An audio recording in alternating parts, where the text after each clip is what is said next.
Lalu di manakah Al-Mahdi? Dari manakah dia berasal? Bangsa apakah dia? Suku apakah ia? Untuk mengetahui masalah ini, kecuali mengikuti Al-Quran dan Sunnah, yang paling apik membahas ini adalah dua imam. Imam Abu Daud dan Imam Al-Hakim menyebutkan sekitar 8 atau 9 hadis yang berkaitan dengan Imam Mahdi.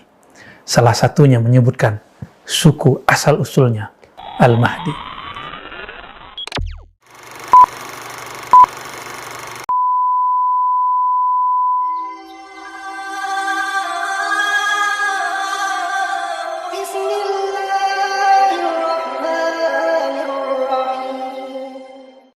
Bismillahirrahmanirrahim. Alhamdulillahirabbil alamin. Wassalatu wassalamu ala sayyidil awwalin wal akhirin. Sayyidina Muhammad wa ala alihi wa ashabihi wal mahdi ajma'in.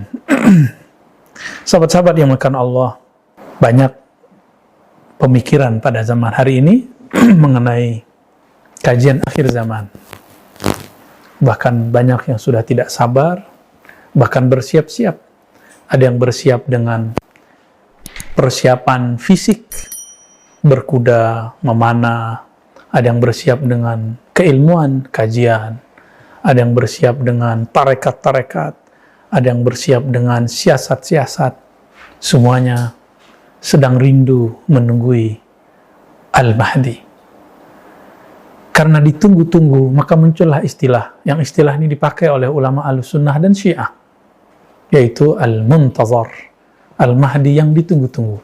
Maka istilah ini bukanlah istilah satu kelompok, tapi dipakai oleh semua kelompok. Dalam ajaran lain, ajaran selain agama Islam yang dibawa Nabi Muhammad, ajaran yang dibawa Nabi Musa, yang bagi kita juga disebut Islam, tapi syariat Nabi Musa, Nabi Isa, juga sama, mengajarkan tentang adanya Mesias, juru selamat.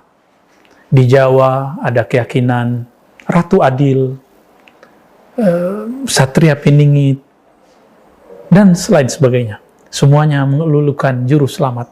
Dalam agama apa saja yang memang dulu mungkin bersumber dari Allah, pasti mengajarkan hal yang sama.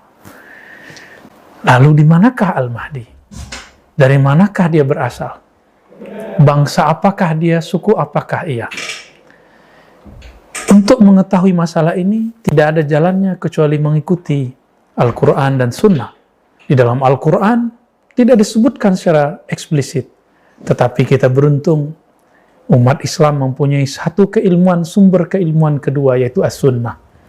Yang paling apik membahas ini adalah dua imam. Imam Abu Daud dan Imam Al-Hakim. Imam Abu Daud menyebutkan sekitar 8 atau 9 hadis yang berkaitan dengan Imam Mahdi. Salah satunya menyebutkan suku asal-usulnya Al-Mahdi. Apa kata beliau dalam hadis Abu Daud yang kualitasnya hasan? Al-Mahdi min itrati, min waladi Fatimah. Al-Mahdi, imam yang di-guidance Allah itu, dia dari terahku. Itrati, bahasa Arab menjadi bahasa kita itu terah. Terah artinya darah dagingku. Min waladi Fatimah, dari keturunan Fatimah. Itu sebabnya teman-teman, siapapun hari ini yang menjadi antek Dajjal, dia pasti akan membenci para habaib. Dia akan membenci para sayyid, para syarifah, orang-orang yang merupakan pemilik terah-terah kenabian. Kenapa kita iri? Itu kan nikmat Allah kepada mereka. Kenapa kita iri jika mereka terlahir sebagai syarif, sayyid, lalu kemudian meragukan keberadaan mereka? Padahal hadis Imam Muslim menyebutkan, aku tinggalkan kepada kamu dua beban yang berat. Kitab Allah dan yang kedua ahlu baitku. Hadis Imam Tirmizi juga menyebutkan, ya ahlu baiti, itarati. Taraktu fikum saqalain. Aku tinggalkan kamu dua beban yang berat, dua wasiat yang berat. Kitab Allah dan itrahku. Terah Nabi itu terbagi dua. Ada terah ruhani, inilah ulama pewaris para Nabi. Ada terah jasmani, inilah para habaib dan syarif. Maka kita menghormati ulama pewaris ilmunya Nabi. Begitu juga kita menghormati para syarif, para sayyid, para habaib. Karena dalam darahnya ada darah Nabi. Meskipun mereka manusia biasa, kita boleh mengkritisi sesuatu yang ada dari sisi manusiawi mereka. Tapi jangan pernah mempertanyakan nasab mereka. Sahabat-sahabat yang melakukan Allah, pertanyaannya, jika betul Al-Mahdi dari keturunan Rasulullah, sekarang keturunan Rasulullah terbanyak di manakah? Inilah yang akan kabar gembira tapi sekaligus menakutkan bagi saya. Mungkin bagi teman-teman juga. Jika kita lihat hari ini dan tanya kepada para ahli nasab, tentunya nasab keturunan Rasulullah, karena ilmu ini fan khusus, ilmu ini berjilid-jilid kitabnya. Maka orang-orang yang tidak mengerti nasab Nabi, uskut, diam saja, karena ilmu ini ditulis berjilid-jilid. Saya pun tidak khatam membacanya, karena banyak sekali nama dan fam-fam yang sulit kita hafalkan. Kalau tidak mengerti, jangan berkalam. Imam Ghazali mengatakan, idza sakatal jahil, intahal khilaf. Jika orang jahil diam, tentu selesailah semua perbedaan. Namun, yang paling banyak komentar adalah orang jahil. Maka, min alamatil jahli kasratul inkar. Ciri-ciri orang jahil, banyak ingkarnya. Sahabat-sahabat makan Allah, para ahli nasab, ada dari kalangan ahli Rabithah, dari kalangan keturunan Sayyidina Al-Husain, ataupun dari kalangan Sayyidina Al-Hasan. Mereka hampir semua sepakat. Zuriat Nabi yang terekam nama-nama mereka, kelahiran mereka, fam-fam mereka, suku-suku mereka, terbanyak di Nusantara, di Indonesia, di Malaysia, di Patani, di Singapura, di Brunei, dan sekitarnya.